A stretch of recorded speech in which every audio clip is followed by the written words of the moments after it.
Tudo bem? Um bom dia a todos e todas que nos acompanham no canal Cegueira e Solidariedade. Hoje nós estamos recebendo a professora Adriana Moro para conversar conosco, né? E para explicar um pouquinho sobre o contexto do grupo Cegueira e Solidariedade, como que ele surgiu, nós fomos obrigados aí por conta do distanciamento social a nos encontrar na Ágora virtual, né? Nós nos encontrávamos anteriormente à pandemia, alguns de nós nos encontrávamos nas universidades, né, nos sábados pela manhã, e com a chegada do distanciamento social, a gente acabou impedido de ter esse encontro.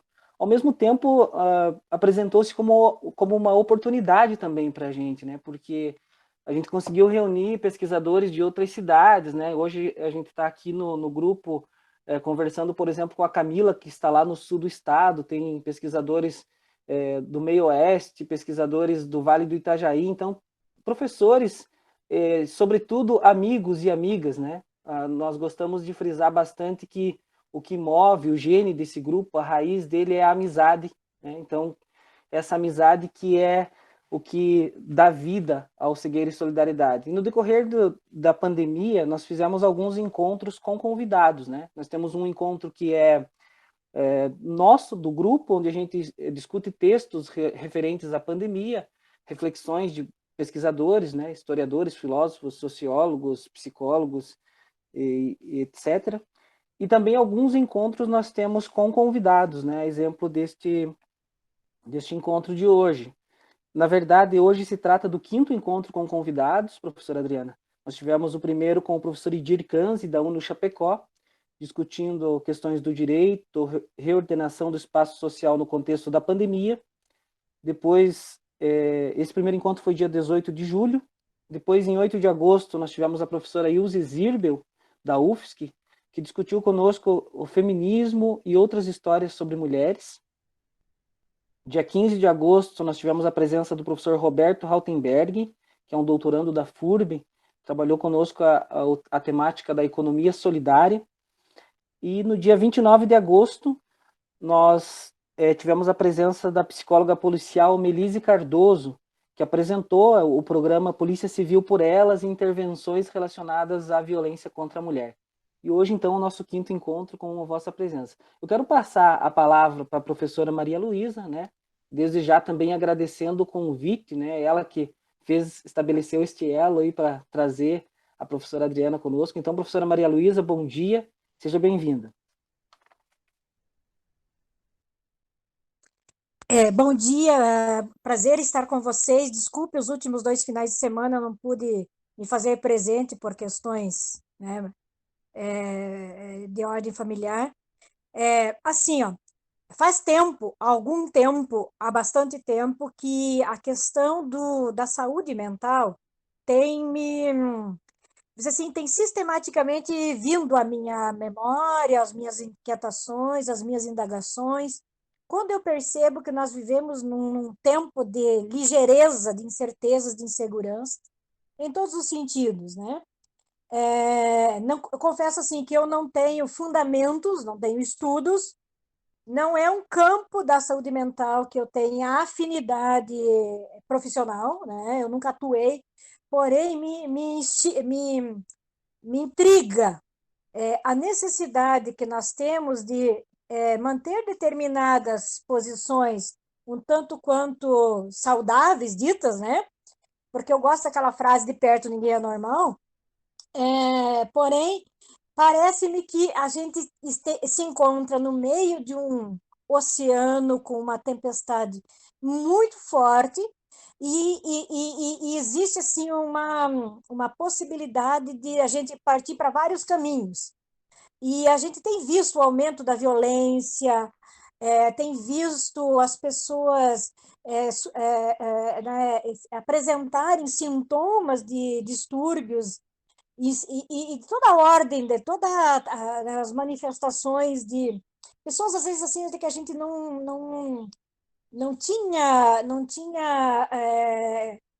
assim, não pensava que uma hora dessa ela fosse capaz de ter, né, um sintoma e apresentar, e a gente também, né? Nós estamos diante de desafios impensáveis. muitas receitas mágicas para nós sairmos desse tempo têm aparecido, no entanto, na minha concepção ignorante, né, de pouca base, se nós não tivermos uma revisão da nossa tomada de consciência de quais seriam nossa posição em termos de saúde, eu acredito que essas receitas mágicas que tem por aí, elas poderão não surtir efeito, né? Nós não sabemos, está por vir ainda, é um mistério do futuro.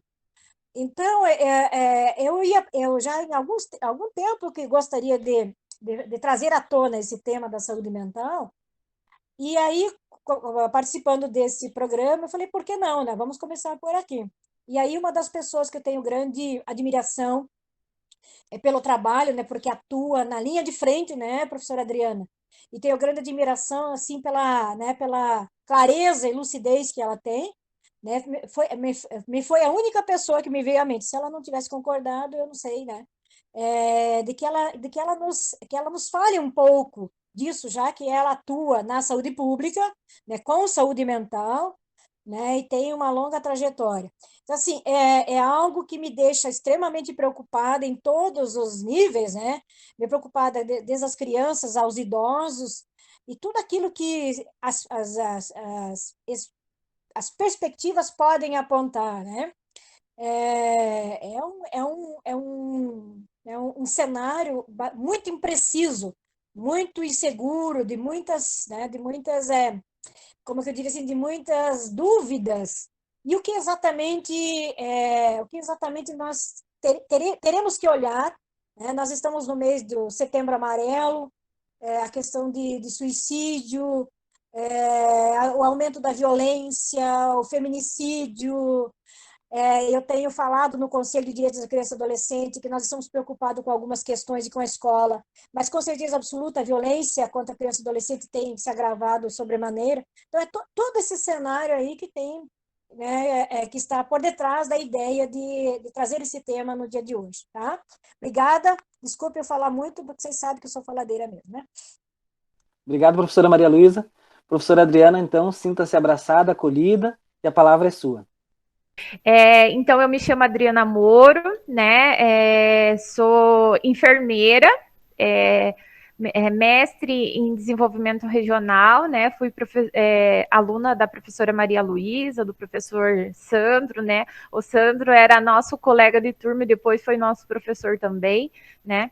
Fico muito feliz de saber que, de certa forma, eles me admiram, né? Porque eu os admiro muito. E toda, né, a trajetória da professora Maria Luísa me dá força, né? Sempre me deu muita força para estar onde eu estou hoje, né? Sou doutora em políticas públicas pela UFPR, fiz um estágio de doutoramento sanduíche na Universidade de Coimbra, em Portugal. E para além disso, né, para além de todas essas, eu sou especialista em pediatria, sou especialista em acupuntura e especialista em saúde mental e psiquiatria. Hoje atuo na Universidade do Contestado, já há 12 anos, como professora no curso de enfermagem. E e também coordeno, né, estou coordenadora de um CAPS, um Casa Azul, aqui no município de Mafra. O CAPS, para quem não conhece, né, a sigla é o Centro de Atenção Psicossocial. Então, são onde as pessoas, dentro do campo da saúde, as pessoas com problemas graves de saúde mental, né, são atendidas dentro da rede de saúde mental. Hoje eu trouxe uma reflexão para vocês. Sou escritora também, eu sempre esqueço dessa parte, né? É tão interessante que eu já estou indo para o meu quinto, sexto livro e eu não consigo me ver ainda com essa profissão, né? Porque escrevo muito. O mundo das ideias, para mim, é algo que me move e me faz muito mais bem como hobby do que até mesmo quanto profissão, por isso que eu acabo esquecendo. E também participo de um grupo de voluntários, né, um clube de serviço, que é o Clube Soroptimista de Rio Negro, que a gente trabalha as questões do feminino, né? Nós ajudamos mulheres em situação de violência, nós ajudamos também na parte profissional das mulheres para que elas consigam aí alavancar na sua vida profissional.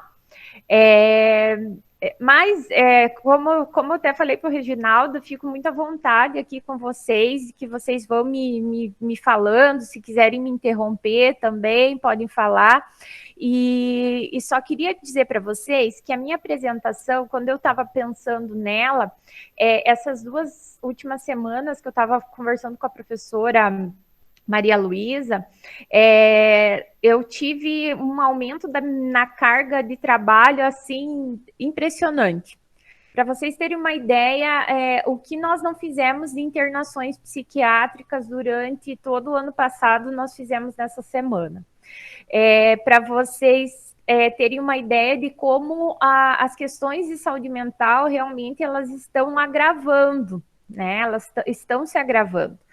E então a minha reflexão é muito mais no sentido de todo o contexto geral desse isolamento social, que talvez nós não reconhecíamos antes e agora está vindo à tona, porque muitos já estavam isolados socialmente, né?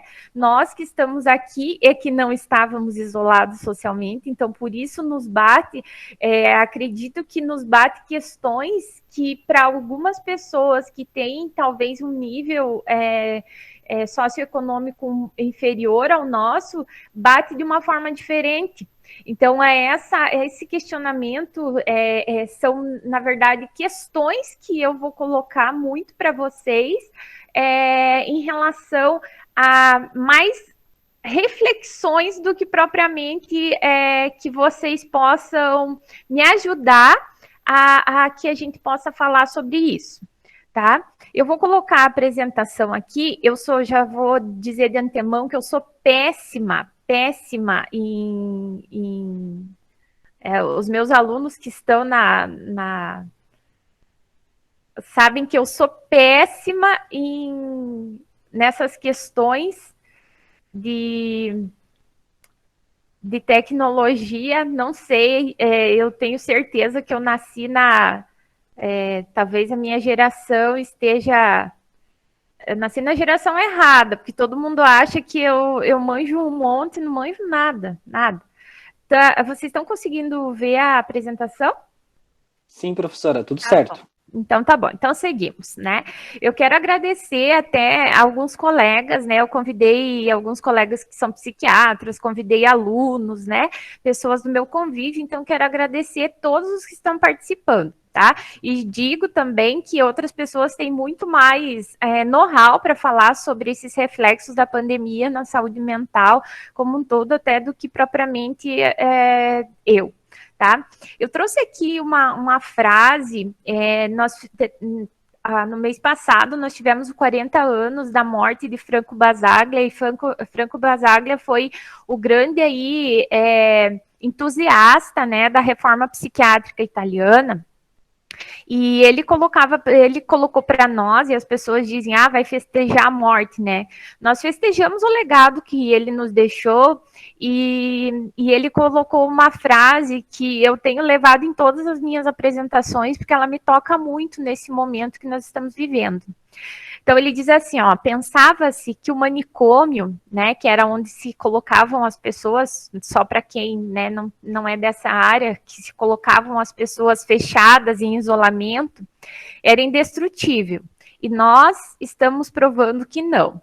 Entretanto, sabemos que mais adiante pode retornar sobre novas formas e figuras. Tudo isso faz parte dos riscos da luta. Por que eu trouxe isso, né? Primeiro, como já falei para vocês, eu tenho uma ideia de que para os nossos pacientes graves e persistentes e pacientes que viveram na época em que se tinha os manicômios, né? Eles já eram isolados. Né? As pessoas que têm problemas graves de saúde mental, elas já vivem numa condição muito mais isolada. Então, quando nós tiramos essas pessoas de dentro dos manicômios e tentamos colocá-las para o convívio social, elas começam a viver uma nova realidade, mas não necessariamente essa realidade é de não estar isolado. Né? Então, a primeira parte dessa minha provocação é essa, né? Que para que a gente possa pensar que existem pessoas que já viviam nesse isolamento social. E a segunda parte do pensamento do Basaglia é justamente que ele nos faz uma chamada de atenção, né? Que pode retornar sobre novas formas e figuras algumas coisas para que faça com que a gente fique isolado, né? Então, quem provoca o nosso isolamento nesse momento, né? É o coronavírus? Pode ser, né? Mas essa nossa luta, ela é contra toda uma antidemocracia, talvez se diria assim, uma antiparticipação, e o que, infelizmente, alguns governos estão tentando fazer, que é isolar aqueles que estavam tentando não ficar isolados, né? Que é todas essas pessoas que estavam tendo acesso, e eu sou uma delas, né? Eu só fiz doutorado por conta dos programas né, de Estado, né? Dos programas do governo para auxiliar os estudantes, senão jamais eu faria doutorado, né?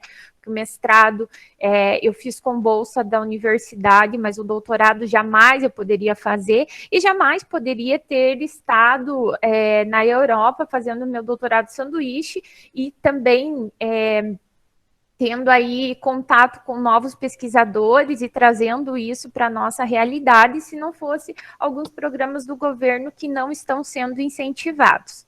A qualquer momento que vocês queiram me interromper, por favor, eu não consigo visualizar o chat, né? Então, se tiver, Reginaldo, alguma questão, você pode me passando, tá? Tudo bem. Então, eu trouxe essa figura que eu gosto muito. Quando a gente fala em pandemia e saúde mental, eu gosto de refletir. Mas o que é saúde? Se nós estamos pensando que a nossa saúde mental ela está sendo afetada, o que é saúde mesmo? Antigamente, o conceito de saúde era a ausência de doença, né? O conceito mais atual de saúde, da Organização Mundial da Saúde, que é dos anos 2000, ele diz assim, que saúde é o completo estado de bem-estar físico, mental e social. Então, nós temos aí o físico, né, que a gente conhece bem, né, quando as nossas alterações físicas, nós estamos num processo de doença e a gente sabe muito bem, né, essa diferença entre estar bem fisicamente e não estar bem fisicamente. Aí nós temos o bem-estar emocional, que é o que está mais nos abalando nesse momento, né, pensando em pandemia, e o social, né? Eu digo para vocês que por essa definição da Organização Mundial da Saúde, e tenho refletido isso com os alunos já há alguns anos, ninguém tem saúde, né? Porque ele já diz, ele coloca uma palavra no início que diz completo, né? Então, o que é saúde? É o completo estado de bem-estar físico, mental e social. Então, nós não temos saúde, porque no completo, nenhum de nós consegue atingir esse conceito de saúde. Aqui nós estamos vendo, né, pessoas com condições de deficiência, nós estamos vendo idosos, nós estamos vendo crianças, nós estamos vendo ali um pescador, um atleta, e a professora Maria Luísa, no início, colocou muito bem, que é o que nos tem preocupado em relação à saúde mental e as questões de isolamento dessas populações, mas vocês vejam comigo que, a princípio, nós já não tínhamos saúde, né? apesar de estarmos em constante busca desse conceito de completo estado de bem-estar físico, mental e social, nós não tínhamos saúde, nós já não tínhamos saúde. Porque esse completo é algo intransponível, nós não conseguimos, né, transpor esse completo. Então, a nossa situação nós vínhamos já de uma sociedade que não tem saúde mental e que não tem completo bem-estar físico, mental e social. Nós que somos populações privilegiadas, que temos acesso à internet, e esse é um ponto que eu já vou colocando para vocês aqui, que é algo que me incomoda muito, porque as pessoas estão vivendo essa pandemia baseado no conceito da internet, das redes, do acesso. E eu digo para vocês que tenho muita dificuldade em relação à internet, mas tenho usado muito para estar justamente levando saúde mental, levando as mensagens, né, para as pessoas. Acabei usando muito o canal de Instagram, principalmente as lives, né? Consegui alcançar populações e falar com populações que jamais eu falaria. Mas as pessoas acham que isso é normal para todo mundo, e não é. No dia a dia lá dos nossos usuários, nós atendemos em torno de 600 usuários. Desses 600 usuários, 100 deles são persistentes, que a gente chama. São aqueles usuários que já têm o seu estado de saúde mental agravado e que não conseguem, de alguma forma, ter acesso às condições de saúde que normalmente as pessoas têm. E a grande maioria está isolada socialmente. Então, quando você fala lá de uma política de saúde, que nós quanto profissionais, que temos que atender as pessoas em consultas remotas, que temos que fazer encontros virtuais para que as pessoas tenham saúde mental, que a pessoa possa ligar para o CVV, que é o Centro de Valorização à Vida, agora principalmente, né, sendo lembrado no Setembro Amarelo, que essa pessoa possa ligar para esse número quando ela tiver pensamentos suicida ou pensamentos de ordem mental. Nós temos pacientes, né, usuários do serviço que não tem privada, né, que não tem lugar onde fazer as suas necessidades básicas, que não tem chuveiro, né, que não tem porta na sua casa, que dependem de outras pessoas para conseguir a alimentação. Então, quando nós pensamos em acesso a essas questões de saúde, e daí vamos entrar aí, né, a questão do próprio benefício que o governo está dando, né, essa ajuda em dinheiro para as pessoas. O Estado acredito que está muito mais mobilizado nesse momento, talvez de uma forma errônea, mas vamos cadastrar todo mundo, né? Vai ser tudo online. Hoje ainda nós temos usuários que não têm acesso, primeiro que não têm acesso ao telefone, segundo não têm acesso à internet, terceiro não têm entendimento desse processo e precisam desse auxílio. Então, a primeira provocação que eu quero trazer em termos de saúde mental o que é saúde, né? Se saúde é o estado completo, né, de bem-estar físico, mental e social, qual foi o tempo que nós tínhamos saúde?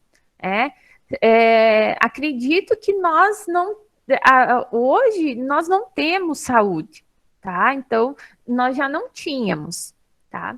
Aqui eu trouxe bem rapidinhas, duas telas de notícias que saíram, em relação à saúde mental, e uma delas, né, na Veja Saúde, ela colocava como título assim, ó, a epidemia oculta, saúde mental na era do Covid. Então, na esteira do coronavírus e seus desdobramentos, transtornos psicológicos como ansiedade e depressão representarão uma segunda onda de estragos à saúde.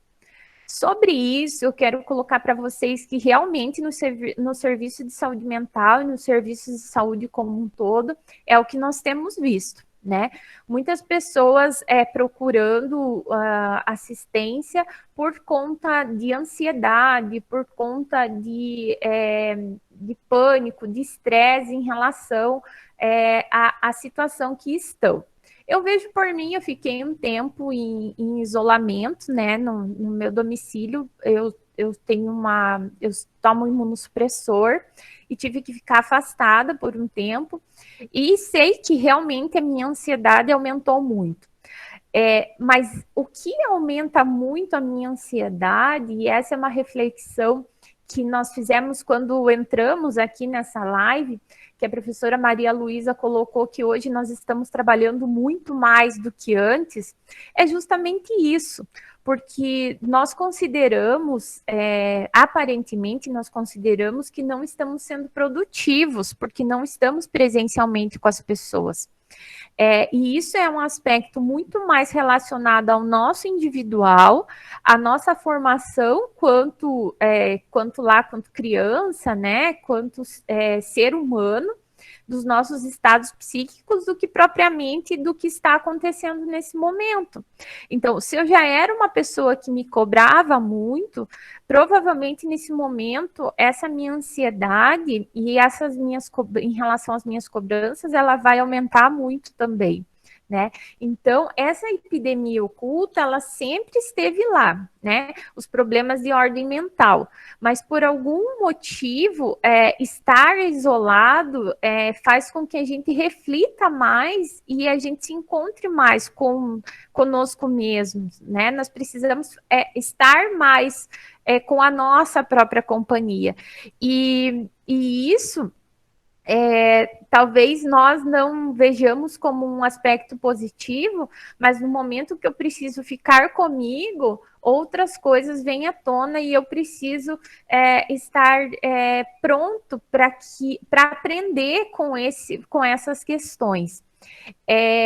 Realmente, né, esse Setembro Amarelo, e é a segunda notícia que eu coloco ali para vocês, que eu compartilho, que eles colocam assim, Setembro Amarelo, quais os efeitos da pandemia de Covid na saúde mental, né? Aí eles colocam que esse Setembro Amarelo ele está sendo diferente, por conta que nós não estamos conseguindo fazer ações muito mais voltadas, né, à prevenção do suicídio, mas nunca se falou tanto em saúde mental. Então, não acho que as ações de prevenção ao suicídio, a gente ficar falando ao suicídio, e nós conversávamos com um colega psiquiatra, o Dr. Marcelo, que também está na live, né, hoje aqui com a gente, que às vezes a gente fica tocando nesse assunto e, de certa forma, até não seria... Nós não sabemos até que ponto ficar falando sobre isso faz com que realmente as pessoas elas pensem nisso ou se nós estamos prevenindo. Eu acredito que nesse momento se fala muito mais em saúde mental do que em outros momentos, tá? E isso talvez seja uma forma positiva de se lidar com o coronavírus e é algo que também precisa ser pensado. Aqui eu quis trazer para vocês alguns sintomas de sofrimento mental que são os mais comuns aqui na quarentena. A depressão, né, a ansiedade, como eu já tinha falado, a tendência ao suicídio, né, as pessoas que acabam ficando isoladas, têm essa tendência de pensar mais sobre a própria vida, então essas questões podem vir, a insônia, o estresse aumentado, o uso de substâncias tóxicas. Nós tivemos muitas recaídas de pacientes que faziam tratamento tanto de abuso de álcool como de outras drogas.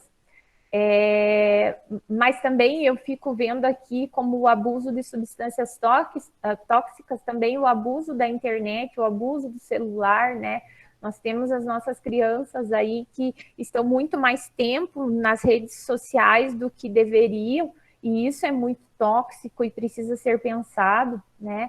A preocupação, os medos excessivos, os pensamentos intrusivos, a irritabilidade constante, piora nas reações psicológicas, né, de confusão, raiva, medo, o medo, né, de adquirir doenças, as frustrações, aborrecimento e o tédio. Todas essas questões, elas vêm muito à tona, mas eu queria chamar a atenção de que elas já estavam lá, de alguma maneira, né? E que isso se faz presente muito mais nas nossas, em nós, classe média e talvez na classe alta, em termos de pensar nos negócios, né? Mas nas classes que já têm o isolamento social, essa ansiedade, essa insônia, essa depressão, esse estresse, ele é diferente, né? Ele é um estresse muito mais relacionado a eu já não tinha e agora eu tenho um vazio, porque eu sou invisível, né? Esse ser invisível dessa questão da saúde mental, ela tem 2 pontos. Então, a invisibilidade, que esses sintomas, né, essas sintomatologias, elas já estavam em nós, porque de alguma forma a pandemia, o isolamento só fez com que a gente estivesse mais intrusivo, a gente estivesse olhando mais para nós mesmos do que para os outros, né?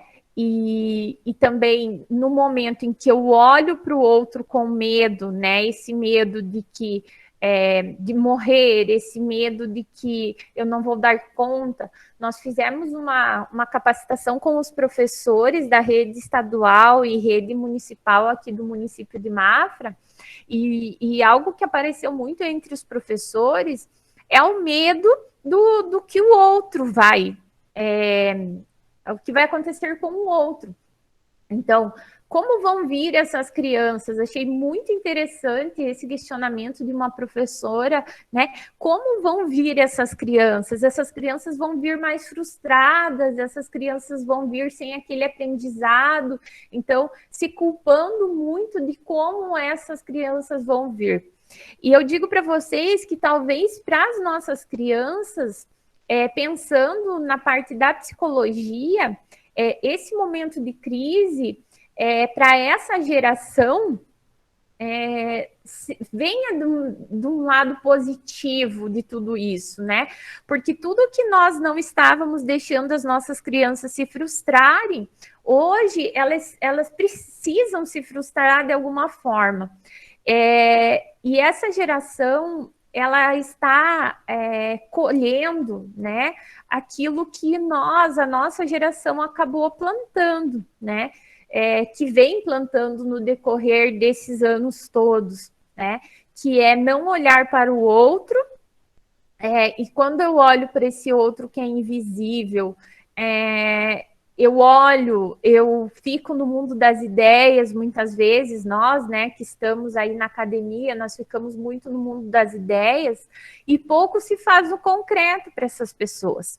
Então, nós não estamos falando de uma depressão, de uma ansiedade, de uma insônia e de um estresse aumentado, que é relacionado só a esse momento. É que esse momento fez transparecer todas essas questões que já vinham no nosso dia a dia. E daí eu adoro essa charge, que ela chama muito para a realidade que eu quero trazer para vocês aqui, que a saúde mental, ela está relacionada ao contexto social. Nós não podemos dissociar uma pessoa da realidade em que ela está.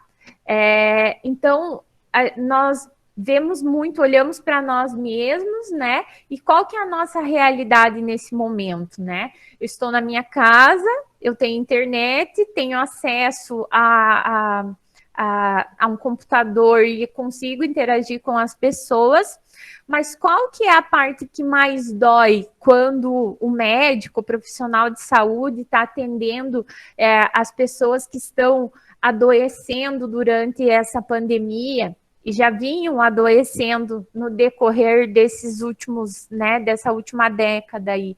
Qual que é a parte que dói?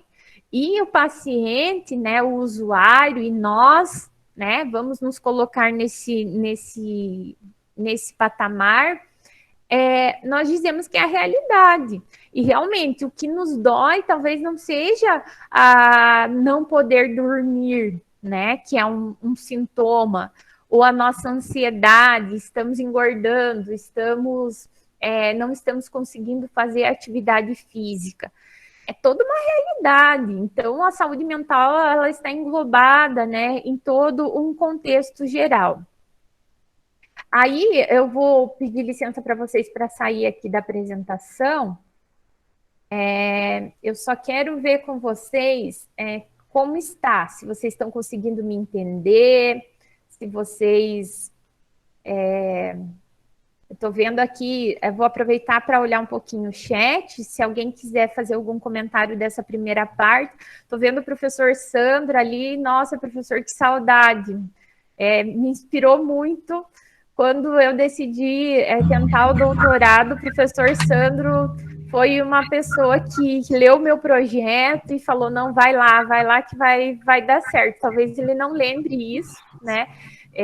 Ocupávamos a mesma cadeira, ele, né, de uma disciplina, e ele me deu essa coragem aí. Ele era aluno ouvinte do doutorado, né? Então, professor Sandro, um prazer estar aqui falando. Deixa eu ver aqui, a Camila diz assim, sim, eu também realizei a formação em pedagogia através da bolsa do Parfor. Muito triste ver o governo atual que está restringindo essas oportunidades. Aí alguém falou também, a Graziele falou do projeto Parfor, né? Bem como necessários os profissionais da educação, sim. O Marcelo colocou que foi bom até agora. Perfeito. Se alguém tiver alguma consideração até aqui, que daí eu quero passar para vocês um curta. Ele tem 8 minutos, mas eu peço que vocês tenham um pouquinho de paciência, ele não tem som, para que a gente possa fazer a nossa discussão depois desse curta. Mas se alguém quiser ir falando enquanto eu vou preparando aqui... Adriana, bom, inicialmente permita já agradecer a tua presença, motivo de satisfação e alegria tê-la aqui conosco, né? Nessa manhã, nessa live, e sobretudo revê-la então. Me chamou muito a atenção, já de saída, que esse cenário que você descreve, e também acompanhando algumas interpretações advindas da psicanálise mais lacaniana, e filósofos que trabalham com Lacan, entre eles Zizek, né, um filósofo sul-coreano, que é um heideggeriano. Eu te pergunto, assim, rapidamente, até podemos aprofundar depois no debate, né, se, quando você diz assim, esse momento que nós estamos vivendo, ele acaba potencializando aquilo que nós já vivíamos, um certo sofrimento psíquico, enfim, social, psíquico. Você acha que a gente seria adequado nós caracterizarmos as sociedades ocidentais contemporâneas como sociedades, digamos assim, do sofrimento? Então, Sandro, eu diria que sim. Nós aprendemos com o sofrimento, lógico, né? O sofrimento é muito importante. Eu não sei se estão conseguindo me ouvir, Reginaldo? Tá? Tranquilo, professora. Mas eu acho que depois a gente pode até aprofundar, mas acho a questão bem importante, né?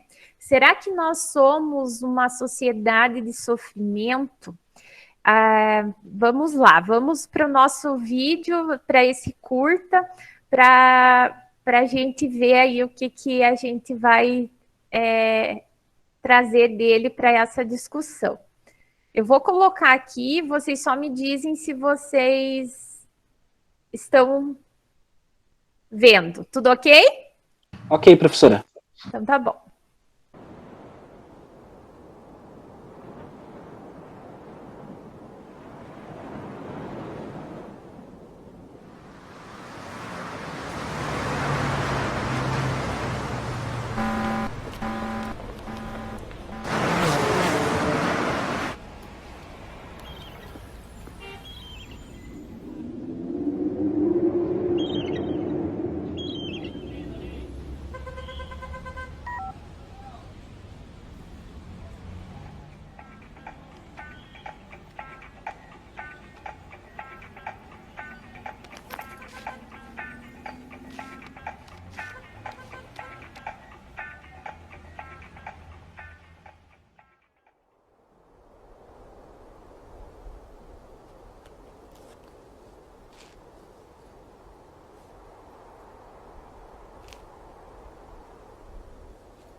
Espero que vocês tenham gostado. Deixa eu parar aqui a apresentação.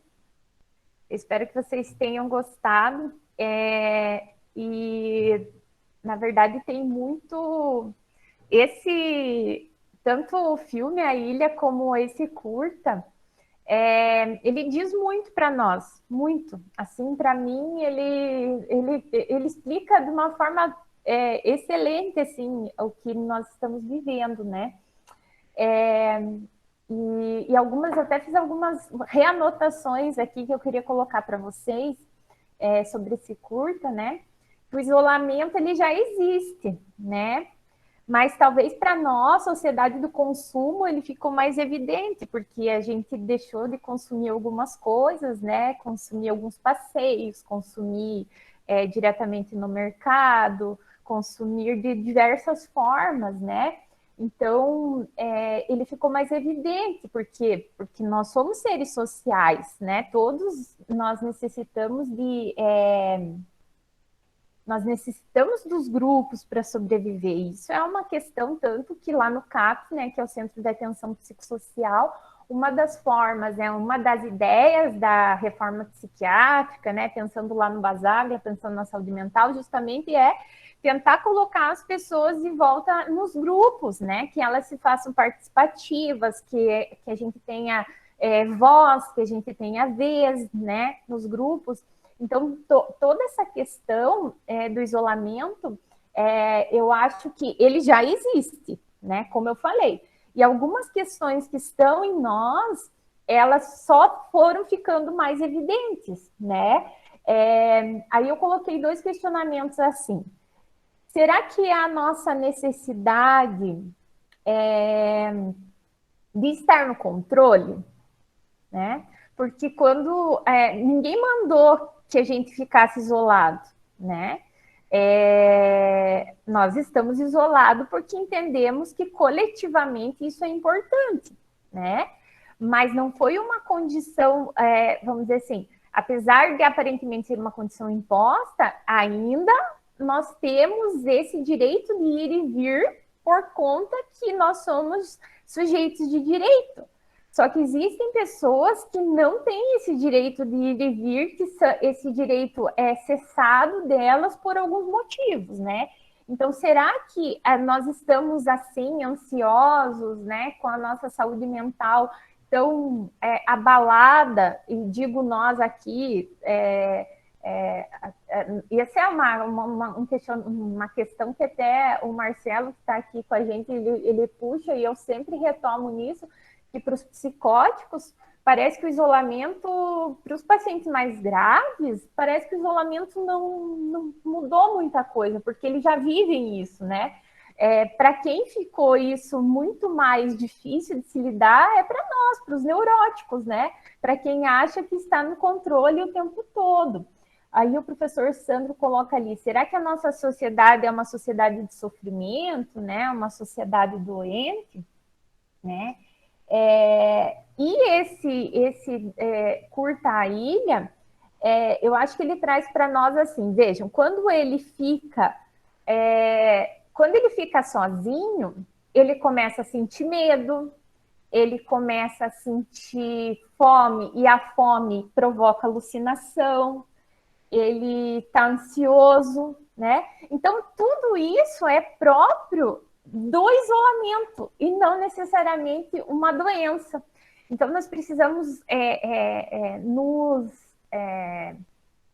desmedicalizar, né? E esse é o termo que eu tenho aprendido diariamente também com os meus colegas da saúde mental nos grupos que eu tenho participado. Então, nós temos que tomar um cuidado para que a gente não se medicalize no sentido de as doenças mentais elas estão aumentando, né? Na verdade, estão aumentando estão ficando evidentes as características do próprio isolamento. Então, o que é do isolamento, que é próprio, que todos podemos sentir, né? E o que realmente é sintoma de doença, mais medo, ansiedade e até as próprias alucinações, se a gente for levar em consideração aí esse curta ilha, podem estar acontecendo devido ao próprio isolamento. Então, as pessoas que estão isoladas, que já são isoladas, talvez isso, né, não seja tão evidente. Isso mesmo. O Marcelo colocou ali, agora eu já perdi deixa eu ver aqui. De qualquer forma, viver em sociedade já pressupõe um sofrimento, realmente eu concordo.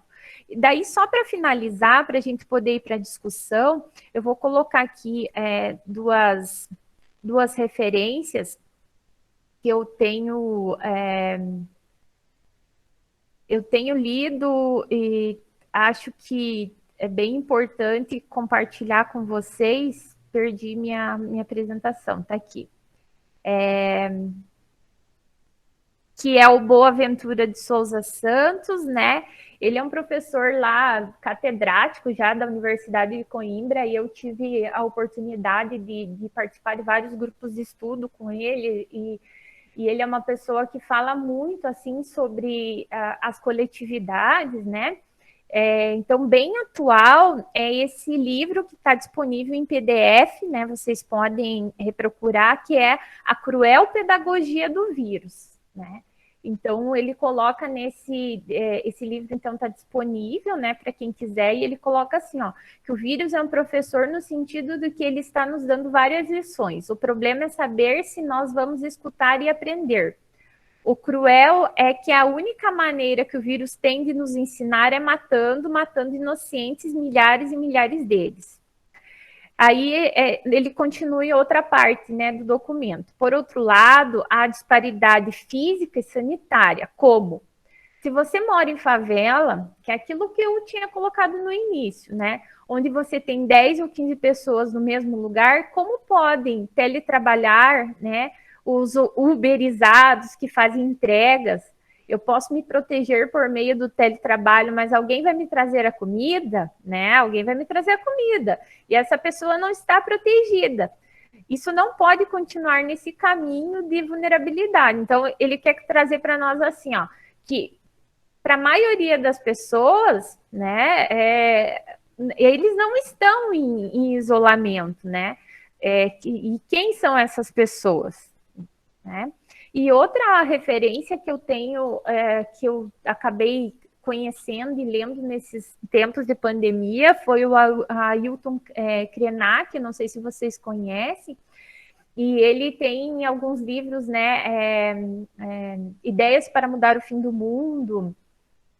Tem um outro novo agora que fala também sobre o vírus, mas o Amanhã Não Está à Venda, ele é um livro que também está disponível em PDF, e ele coloca nesse livro assim, ó, que é preciso escutar a voz da natureza ou ser a voz do concreto, do dinheiro e do egoísmo. O que a gente, né, o que a gente escolhe?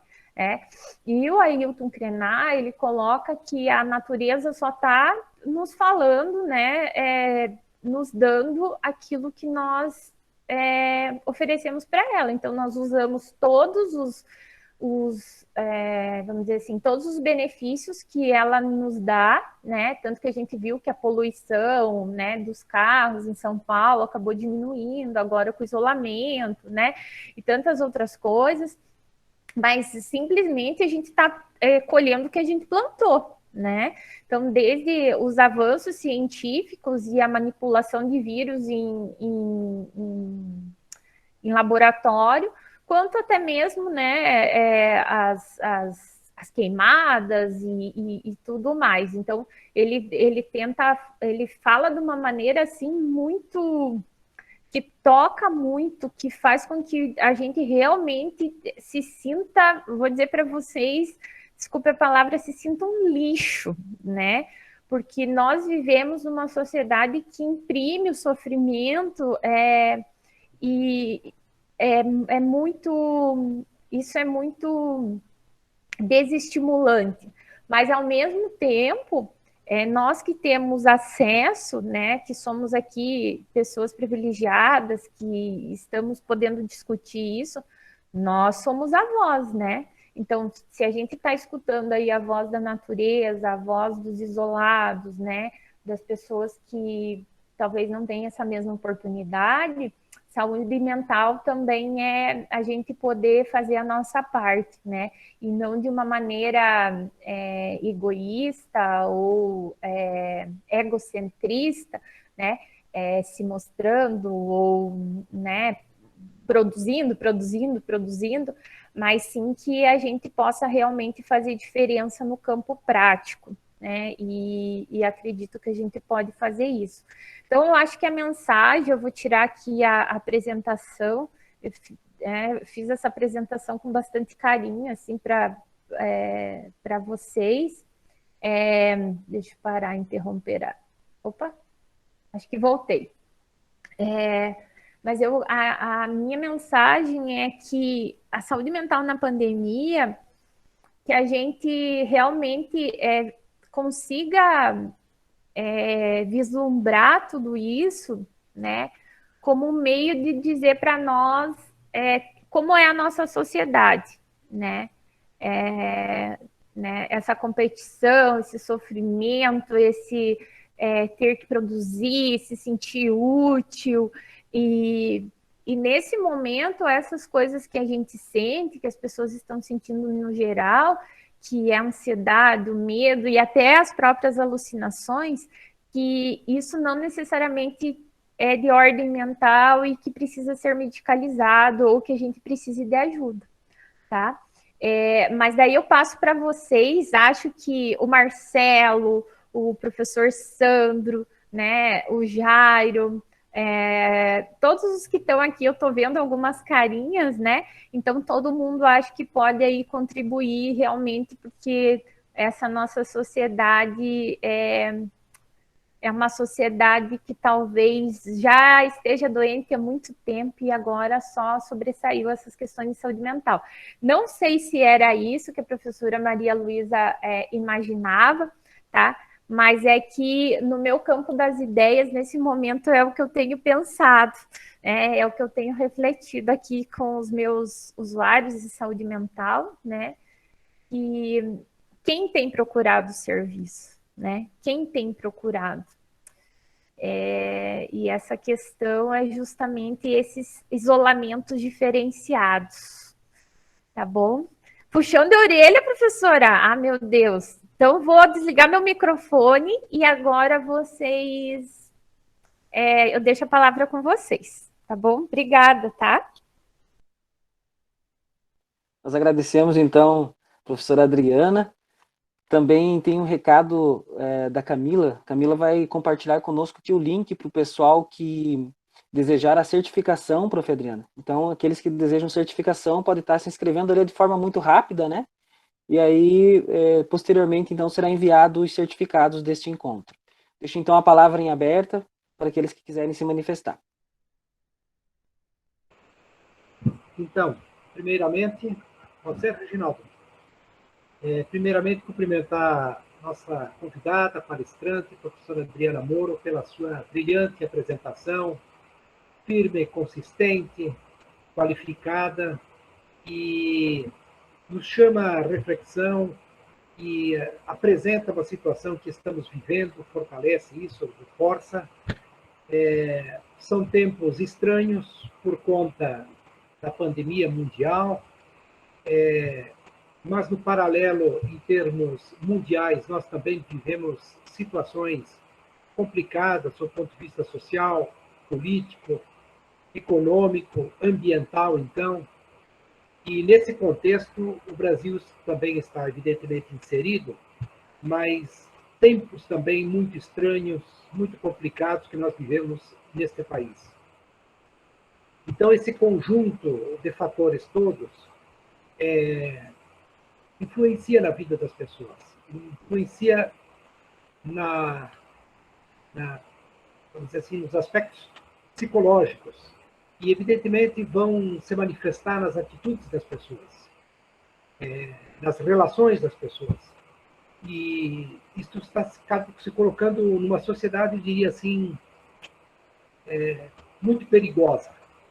E, portanto, cabe a nós, intelectuais, na medida do possível, apresentar, abrir essa situação para a sociedade, para nós mesmos, a gente nos entender, procurar também, nos espaços que nós temos disponíveis, fazer com que as pessoas também se compreendam nessas relações e fortalecer, evidentemente, temos um papel fundamental, pedagógico, de contribuir na sociedade, com a sociedade, no sentido de esclarecer, no sentido de também animá-la, motivá-la para a gente, eu sempre uso essa expressão, no sentido de construir novas relações conosco e com os outros, e também, evidentemente, com a natureza.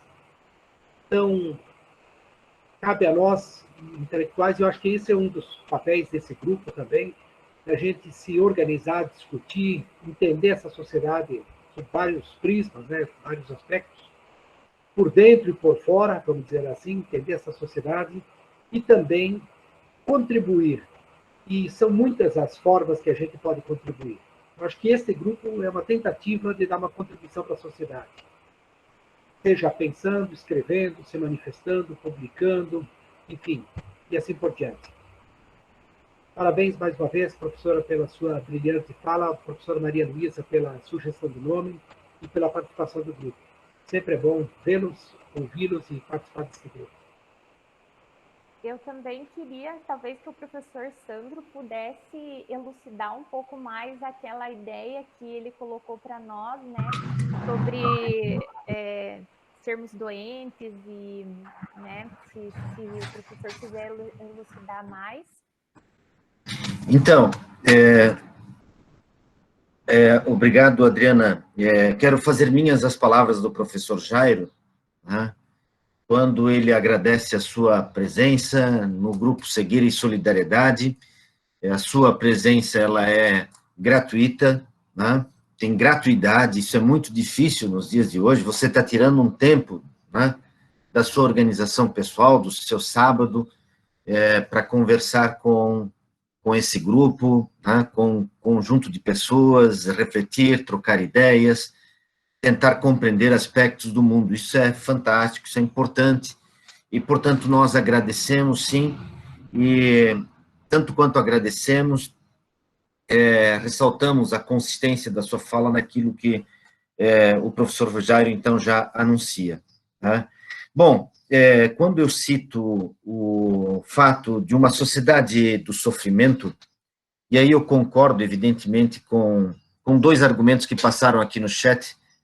Um deles, acho que alguém, não recordo se era a professora Maria Luísa ou o senhor Marcelo Dias, né, em que diziam, olha, nós estamos numa sociedade de competidores, de plena produção, de pleno consumo, né, e isso tem a ver com sofrimento.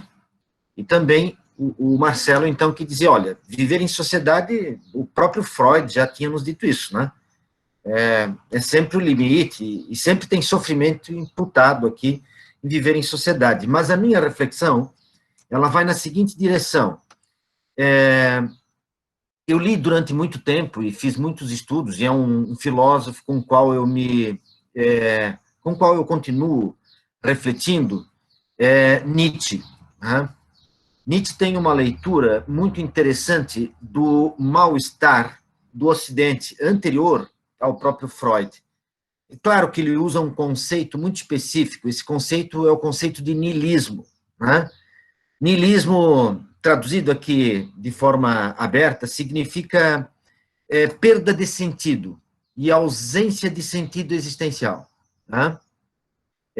O niilismo já era refletido, por exemplo, por autores russos, entre eles Dostoiévski e tantos outros. Na literatura era muito intensa. Né? Mas o Nietzsche traz isso para o campo filosófico, no meados do século XIX, por volta de 1870, até final do século XIX, e ele vai dizer, olha, realmente o niilismo, esse sentimento de que algo nos falta, de que há um sem-sentido na vida, na existência, ele sempre se apresentou na civilização ocidental.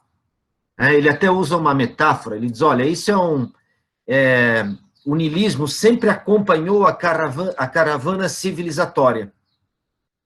Porém, agora, no século XIX, diz o Nietzsche, ele já está na soleira das nossas portas.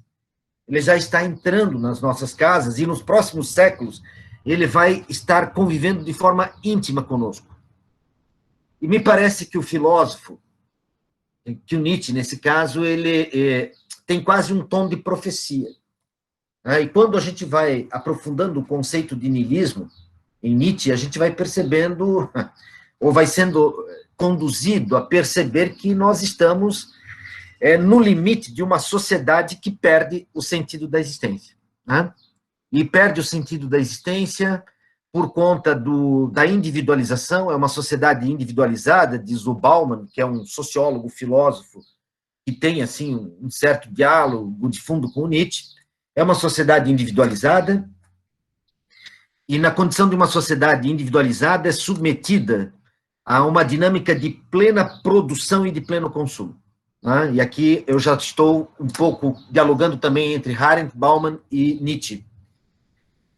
O problema de uma sociedade, ou a questão de uma sociedade de plena produção e de pleno consumo, primeiro que o homem, o ser humano, e o homem aqui, gênero humano, evidentemente, ser humano, ele é submetido aos imperativos de uma racionalidade instrumental produtiva, né, que vai consumindo o cotidiano, o tempo cotidiano que nós temos à disposição de nós mesmos. E não temos mais o tempo, e vamos perdendo o tempo da contemplação, aquele tempo em que eu posso me encontrar comigo mesmo. Ele vai se esvaindo na plena produção. E quando termina essa produção, eu estou em casa, diante da televisão, diante da internet, né? Numa seara individualizada, uma vez que a internet tem essa característica de rede. Cada um é em si mesmo, produzindo seus próprios conteúdos e vendendo na rede como se fosse verdade. Né? E se eu não concordo com a verdade do outro, eu também não entro em diálogo, eu vou lá e deleto ele. Né? E o outro aspecto é que esse produtor, ele também é um consumidor, diz a Arendt. E o consumidor, ele está no limite da condição de um homo faber. Né? E esse homo faber é um homem, é um ser humano que ele estabelece uma relação destrutiva com o mundo. Quando nós consumimos um objeto, o que a gente faz é extrair dele todas as características e depois jogá-lo fora. Né? E jogá-lo fora significa aumentar a quantidade de lixo, né, que cada um de nós produz, e a quantidade de lixo que cada um produz se soma à quantidade de lixo de uma cidade, e aí nós temos um impacto e uma destruição do meio ambiente, até o ponto, né, de que Walter Benjamin chama a atenção de que o progresso, né, é como se fosse uma máquina de esteira dentro de um lixão. Ele vai abrindo caminho, mas ao lado, né, ele vai deixando montanhas de detritos, de destruição, né, de morte, e assim sucessivamente. Então, retomando o Nietzsche, me parece que nós estamos nessa condição nihilista, né? Uma sociedade de plenos produtores e plenos consumidores, nos quais, na nossa condição individualizada, nós temos muita dificuldade de encontrarmos um sentido público, um sentido social para as nossas vidas, né? Um sentido que possa transcender o mero consumo diário das coisas, e do próprio mundo e das próprias relações que a gente estabelece conosco mesmo e com os outros. E aí me parece que nós nos tornamos sofredores, algo nos falta o tempo inteiro, né? E essa falta nos conduz, inclusive, a uma condição agressiva, agressiva em relação a nós mesmos e, sobretudo, na relação com os outros. Me parece que essa é uma das variáveis, esse niilismo de fundo é uma das variáveis para a gente poder explicar ou compreender, pelo menos, parte da violência, né, que se perpetra contra as mulheres, contra as crianças, contra os idosos, né? Uma violência gratuita que explode no trânsito, explode dentro de casa, explode nas ruas, de formas atrozes, cada vez mais bárbaras, né? E que nos vendem a impressão de que nós estaríamos vivendo um retrocesso do ponto de vista civilizatório. Não me parece que seja um retrocesso, né? E aí eu concordo plenamente com a professora Adriana, com a Adriana. Não me parece que seja retrocesso, nós sempre fomos assim, né? Só que cada vez mais me parece que estamos potencializando essa condição do humano, né? Que tem muita dificuldade de conviver consigo mesmo, e submetido a uma lógica imperativa de um progresso, de um desenvolvimento da plena produção e do pleno consumo, não consegue compreender-se mais nessa instrumentalidade na qual foi inserida, né? E aí a pandemia, para concluir o meu argumento, desculpem falar tanto também, eu concordo com o argumento do Boaventura, ou pelo menos com o título da obra, que não li, mas fiquei bastante curioso e agradeço o indicativo, de que a pandemia tenha se tornado uma espécie de pedagogia às avessas, né? De repente ela nos forçou, pelo menos uma parcela das pessoas, a paralisarem o seu cotidiano, a paralisarem essa loucura, né? E ao paralisar essa loucura, bom, novamente a gente tem os mais variados tipos de comportamentos, né? Desde os mais agressivos no ambiente familiar, em que as pessoas batem nas esposas, né? Matam as esposas, inclusive, as companheiras de vida que nós estamos vendo aí as estatísticas, tanto quanto aqueles que entram em desespero, né, uma espécie de apocalipse, fim do mundo, floresta amazônica queimando, tudo queimando, enfim, né? E de todo modo, uma espécie, né, de caos, assim, um caos humano e social, e também de perceber que no caos há uma ansiedade pela ordem, né? Há uma ansiedade pelo chamado novo normal, né? Que é um outro debate muito interessante. Mas, basicamente, era isso, até para contemplar aqui a questão da Diana e para intensificar os questionamentos e debates que se possam fazer aqui nesse momento. Agradecido. Obrigado, professor Sandro. A palavra fica aberta. Se a Adriana quiser comentar agora, ou podemos fazer outros questionamentos ou comentários antes do retorno. Eu só queria comentar o que a professora Maria Luísa colocou ali, que é o enfrentar-me, né? O processo me levou para fora de mim. E é bem isso, é um encontro, né? É um encontro com esse caos, é um encontro com o medo, né, de que nós somos vulneráveis, que nós somos nada, né? Na minha opinião, é viver o aqui, o agora e tentar ser o mais justo possível, ajudando a humanidade para que a humanidade siga, né? Para que nós não sejamos extintos. Obrigado, professora Adriana. Se mais alguém quiser se manifestar, pode abrir o microfone, fica à vontade, ou também pode enviar via chat, que nós faremos os questionamentos ou as contribuições que chegarem. Agradecimento aí do Marcelo, então, né, falando sobre a falta de sentido que nos aflige. A professora Adriana comentou fez alguns questionamentos aí com relação ao que é saúde, né? E algumas coisas e alguns sintomas que me parece que em grande escala já se apresentavam também, mas que agora saem potencializados, né? A própria ideia das redes sociais que a professora apresenta aqui, né? E parece que surge uma oportunidade para as famílias nesse sentido, né? Porque nós fazíamos algumas cobranças dentro do campo das ciências sociais com relação ao uso das redes sociais. Até o Bauman, que é um pensador que o professor Sandro citou, o Bauman tem um texto que ele fala que elas são uma armadilha. Nós estamos diante de uma armadilha aqui, porque nas redes sociais facilitou, né, a exclusão do outro. Então, se eu discordo, eu vou lá e simplesmente deleto aquela pessoa e não é mais meu amigo. E o Bauman, em algum momento, também fala, olha, alguns jovens estão dizendo que interessante, porque eu já atingi aqui de forma muito rápida 5.000 amigos. E é um questionamento, porque ele diz, olha, toda a minha vida talvez eu não tenha feito 5 bons amigos, né? Mas aí, de repente, alguém está aqui se vangloriando, dizendo que tem 5.000 amigos nas redes e que isso tudo é muito fácil. Mas se, de repente, eu discordo dessa pessoa, também é facílimo para encerrar essa amizade. E aí, quando você tem as crianças, por exemplo, ficando em casa, alguns também acabam oferecendo, né? Dizendo, olha, fica aí na internet, vai ver um filme, vai olhar um desenho, pega o celular, né? Fica aí. E o pai sai para trabalhar, a mãe sai para trabalhar, e tem todo esse contexto também que apresenta-se como uma certa oportunidade para que, eu estou olhando o celular, eu estou vendo as redes, mas porque é isso que eu posso fazer agora, né? Então, de certa forma, isso também aconteceu. Olhando da perspectiva de oportunidade, nós, o Grupo Cegueira e Solidariedade, teve a oportunidade de se encontrar nesse momento, né? Talvez isso não fosse possível em outro momento. Nós estávamos todos submetidos aí ao pragmatismo do cotidiano, nas nossas funções, e a gente raramente tinha um momento ali de encontro presencial com o grupo, com estudos, né? No mais, a gente estava atendendo às demandas do nosso próprio trabalho. E a pandemia do coronavírus acabou se apresentando para nós como uma oportunidade de se encontrar com pessoas que estão aí em várias regiões do estado.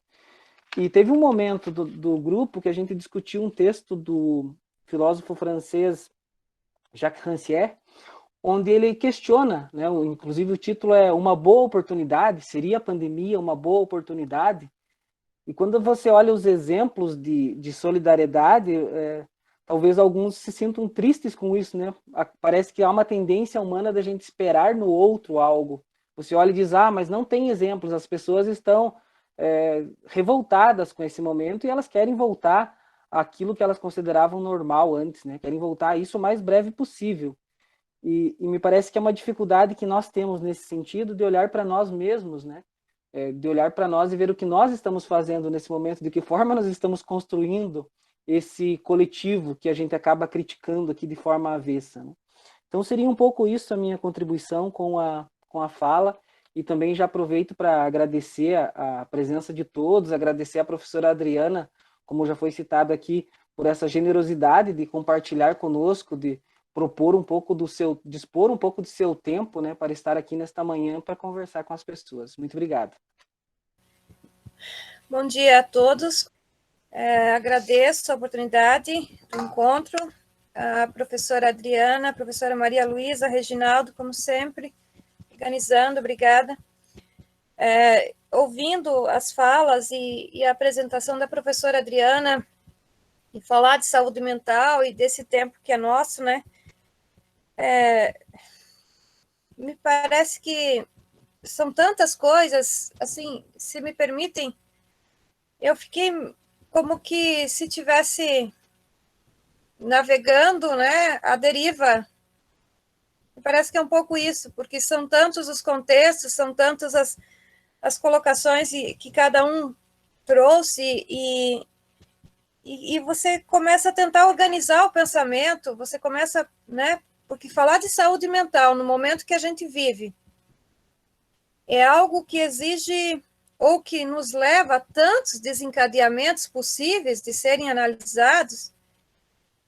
E sim, me parece que talvez seja até, entre aspas, normal, eu, pelo menos, me senti um pouco perdida, assim, né? Que ponto? O que eu falo, né? E aí eu vi que a professora Beni, prazer revê-la, professora Beni, quanto tempo, cita o Dilema das Redes, que é aquele documentário, né, que a gente já mencionou, inclusive, no encontro anterior, e aí eu fui ler um pouco mais sobre ele, e falar de saúde mental, e de isolamento social, e de pandemia, e desse papel fundamental nas redes sociais que me parece que se consolidou, né? Nesse momento de pandemia, assim, né? Nós não temos mais contato, ele propicia de modo positivo, como aponta o Reginaldo, a possibilidade de tantas novas coisas e que são boas e que constroem, né, harmonia social e entendimento do que somos, mas também potencializa outras, né? E aí, para quem não viu ainda, o documentário se chama O Dilema das Redes, está na Netflix, e é interessante. Tem algumas críticas com relação ao documentário, mas basicamente são CEOs, né? São executivos das grandes empresas de mídias sociais, Instagram, Facebook, do Google, né? E eles vão dando depoimentos sobre o que são as redes sociais. Um dos principais que falam no documentário é o Tristan Harris, que ele é um ex, né? Agora ele não trabalha mais na Google, um ex-CEO desses grandes executivos. E tem um momento do documentário que, quando a gente fala de exposição, né, do que somos, dessa questão do individualismo, dessa questão do sofrimento, né, e aí me remete um pouco àquilo do que eu sou enquanto eu, mas do que eu sou enquanto representação para o outro, né, o quanto eu me vejo no outro. E aí eu vou o que ele cita é o que ele vê como esse executivo, o Tristan.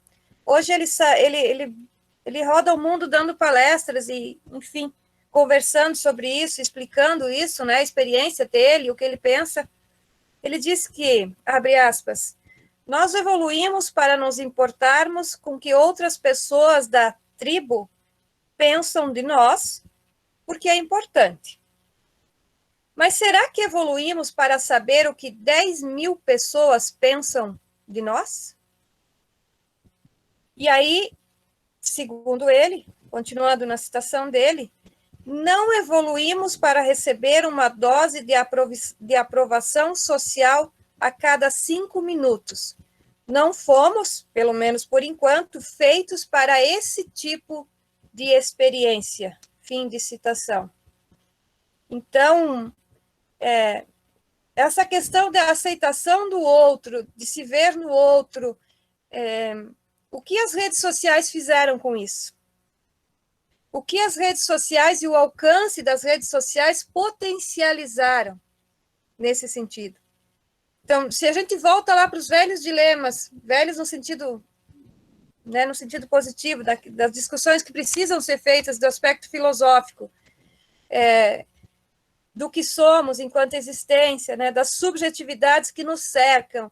Se esse debate é importante, né, para entender o eu que consome, o eu que produz, o eu que constrói o mundo capitalista ou o modo de viver, o eu do sofrer, do Schopenhauer, como cita a Sandra, o que é esse eu diante dessa potencialização né, que nos permite o alcance das mídias sociais? Então, acho que é basicamente um pouco isso, as minhas dores de hoje. Obrigada. Obrigado, Edna. Antes de devolver a palavra à professora Adriana, a professora compartilhou conosco um link de um trabalho que ela realiza, que é um trabalho solidário, né? Essa renda arrecadada ela é revertida a projetos aí para mulheres vítimas de violência. Então, se a professora quiser comentar também um pouco sobre como funciona esse projeto, como que é esse trabalho, né? Até para que a gente registre aqui e também depois possa estar compartilhando e divulgando também para outras pessoas. Obrigada, pessoal, por todas as contribuições, né? Eu compartilhei com vocês porque achei bem importante, visto o trabalho que o grupo de vocês tem feito, é um trabalho junto do Visibilidade Feminina, do Instituto Visibilidade Feminina. Então, ele é também sem fins lucrativos e é uma instituição que tem trabalhado com autonomia das mulheres, né, com projetos ligados à vulnerabilidade. E esse em si, então nós decidimos durante a pandemia escrever um livro, né, que se chama Mulheres Me Contaram Outro Dia, Histórias de Violência contra a Mulher que nos fazem repensar o feminino em nós.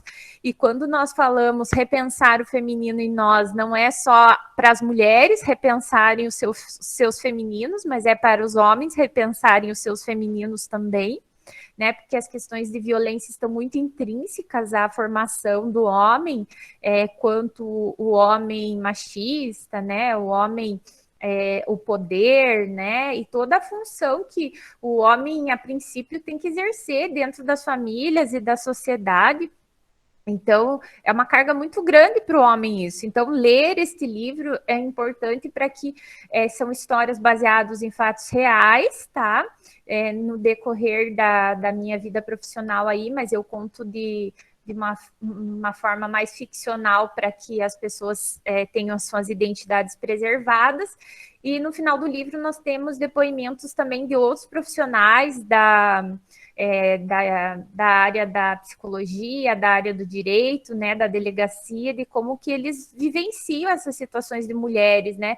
A gente faz uma reflexão muito forte nesse livro sobre o porquê que a mulher não denuncia, o porquê que a mulher não consegue, né? Quais são essas dificuldades que nós temos ainda.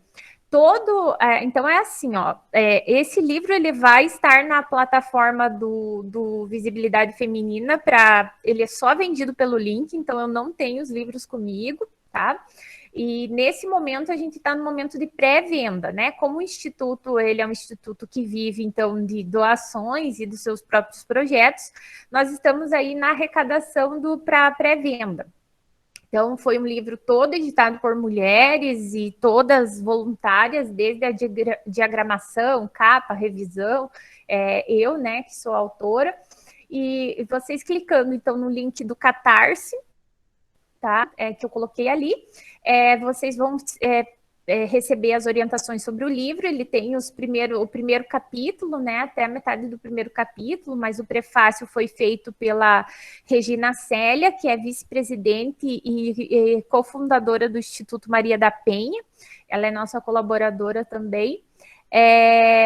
Então, vocês podem clicar lá, fazer a doação, né? Tem um mínimo da doação, e vocês vão receber o livro gratuitamente, sem frete, na casa de vocês, provavelmente até o final de outubro. Então, é um projeto bem legal. Assim, ó, comprem para dar de presente, se não é, né, vocês que vão ler, mas eu indico que todos leiam. É uma leitura pesada, nós colocamos até um indicativo, assim, que tem cenas de violência, mas é importante aí para que a gente possa refletir a violência contra a mulher e também um pouco do feminino que está em nós. É isso. Obrigada, Reginaldo, pela oportunidade de falar sobre o livro. Nós que agradecemos, professora. Depois a gente deixa na descrição do vídeo também no canal, para que as pessoas possam estar acessando também. Deixo a palavra aberta, caso mais alguém queira fazer alguma contribuição ou algum comentário. Me parece que não, então nós encerramos este encontro. Agradeço mais uma vez a generosidade da professora Adriana em dispor desta manhã para estar conosco. Obrigado, professora. Nós faremos os ajustes técnicos aqui com o Bruno, e na sequência este vídeo estará disponível, então, no canal do grupo, chama Cegueira e Solidariedade. Pessoal que de repente não conseguiu acompanhar, depois nós podemos estar compartilhando, né, para que possam também participar aqui dessas discussões. E também o grupo Cegueira e Solidariedade alimenta algumas páginas e algumas páginas de jornais com artigos escritos semanalmente, né? Nós temos o site Agamben Brasil, temos a página, a coluna Pensando Bem, no portal Você Notícias, temos a coluna Cegueira e Solidariedade no jornal Gazeta Norte. Então, depois, o Bruno está encarregado aqui, desde já, de deixar os links disponíveis também na descrição, para que o pessoal tenha acesso às informações. Amigos que participaram conosco, também agradeço a todos, todas, né? Obrigado de coração. Aqueles que também contribuíram aqui com o debate, gratidão. E caso alguém do Cegueira e Solidariedade queira fazer mais algum comentário, sinta-se à vontade também. Um grande abraço. Bom, Reginaldo, então, apenas fazendo algumas referências aqui. Quero fazer uma referência aqui à professora Maria Benedita, que se encontra presente também nessa live, que sempre foi uma assídua participante e incentivadora dos grupos de pesquisa e dos grupos de estudos na Universidade do Contestado, no campus de Canoinhas. Eu me recordo lá dos idos dos anos 2006, 2007, quando nós fundamos um grupo de pesquisa sobre Hannah Arendt, né, com muitos estudos, muitos debates. A professora Beni já acompanhava todos esses estudos e todas essas discussões, e além do que também a sua participação e a sua contribuição civilizatória no âmbito da educação, né, da pedagogia. Então, é um prazer ter aqui a professora Beni participando conosco. E, mais uma vez, acho que agradecer a disponibilidade da Adriana, né, a generosidade e a gratuidade, num tempo em que os imperativos do crédito e do débito são tão intensos nas nossas vidas, né, em que time is money, me parece o grande lema, né, da plena produção e do pleno consumo, dispor do próprio tempo, de forma gratuita, compartilhar conhecimento, nos apresentar, inclusive, esse belo projeto, né, de apoio aqui à questão da causa das mulheres, extremamente importante e sintomático no nosso tempo. Por tudo isso, então, agradecer mais uma vez à professora Adriana, né, e colocar à disposição o Grupo Cegueira e Solidariedade, que foi um grupo que nasceu espontaneamente lá no início do isolamento social, né, foi se desenvolvendo, vai criando ideias, tem um caráter um tanto anárquico na sua organização, né, para que ele possa preservar a liberdade de cada um entrar e sair, como bem, no momento em que achar interessante, e contribuir com as ideias que forem importantes naquele momento. Então, Adriana, mais uma vez, foi uma satisfação enorme, né, tê-la conosco e agradecê-la, né, um agradecimento e forte abraço.